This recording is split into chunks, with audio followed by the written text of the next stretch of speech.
Salut, c'est Marius Meis.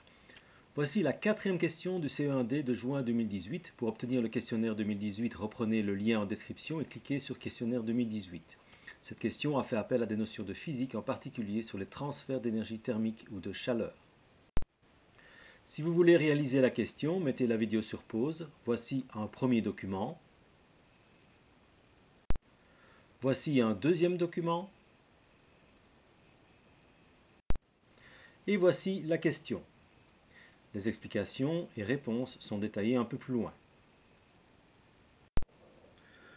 Voici donc les explications et les réponses et commençons d'abord par le premier document de la question.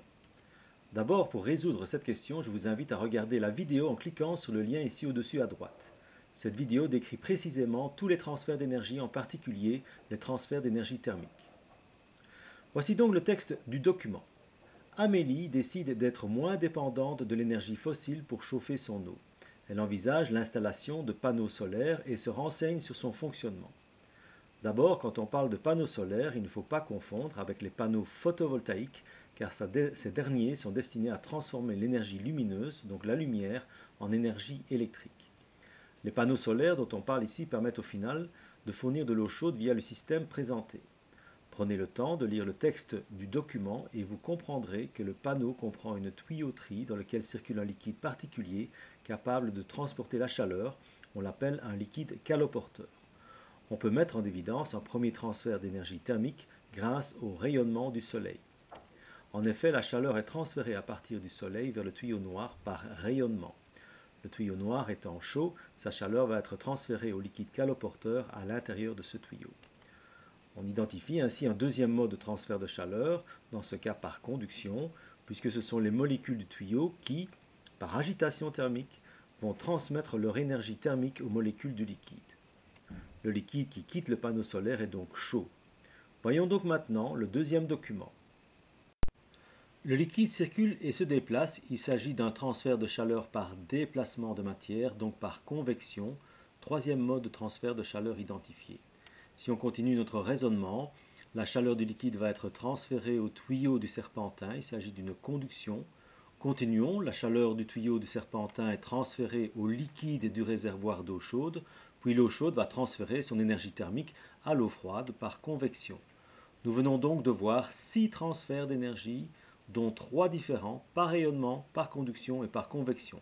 Passons maintenant à la question et à ce qui est précisément demandé. On demande donc de démontrer comment l'énergie issue du soleil permet d'obtenir de l'eau chaude au niveau du chauffe-eau. L'explication doit mentionner tous les noms des modes de propagation de chaleur qui interviennent. Quand on parle d'un mode de propagation de chaleur, on parle donc de transfert de chaleur d'un endroit à un autre. Si vous avez regardé la vidéo conseillée au début de cette vidéo, vous aurez appris qu'il y a 3 modes de transfert ou de propagation de chaleur: le rayonnement, la conduction et la convection. Pour obtenir vos points, vous deviez donc énoncer au moins ces 3 modes de chaleur en expliquant où ils se passent. Voici une solution type très complète. Seuls les 3 premiers auraient été suffisants puisqu'on y évoque les modes de transfert de chaleur. En 1, la chaleur est transférée du soleil au tuyau noir du panneau solaire. Il s'agit d'un transfert de chaleur par rayonnement puisque c'est la lumière qui transporte la chaleur.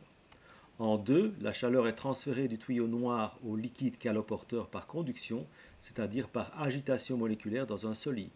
Les molécules ne se déplacent pas, mais la chaleur se transmet de molécule en molécule. En 3, la chaleur est transférée par déplacement du liquide caloporteur, c'est-à-dire convection. Dans un liquide ou un gaz, ce sont les molécules qui se déplacent en transportant la chaleur ou énergie thermique. En 4, 5 et 6, vous avez d'autres exemples. Voilà, j'espère avoir été complet pour cette question pas trop facile dans ce qui est demandé, mais il faut à nouveau bien décoder la question pour y répondre au mieux. Revoyez bien également la matière donnée par votre professeur à ce sujet et éventuellement la vidéo que je vous ai proposée. À très bientôt!